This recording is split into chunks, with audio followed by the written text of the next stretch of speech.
All right, so the first one we want to look at in detail is a delta. And we've talked about deltas before. You're familiar with the Mississippi Delta, which we've shown.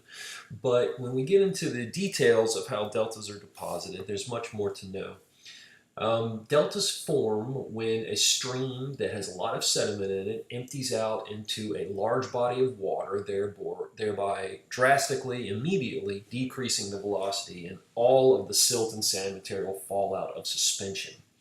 When this happens, there are three different types of beds that are formed. So three different deposit types. One is called a foreset bed, and that has very coarse sediments that are deposited really close to the river mouth. So this is the immediate fallout. It's going to be the heaviest stuff. Then there are the topset beds, and those are deposited on top of the foreset beds, just like it says, during floods.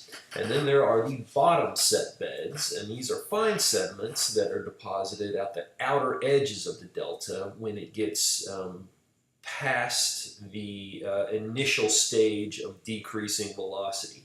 So as you imagine, as water pours out of this river into the sea, you're going to have different settling velocities, right? The big stuff is going to fall first and immediately, and then the fine stuff is going to sort of cloud out into the ocean and fall at the edges of the existing delta.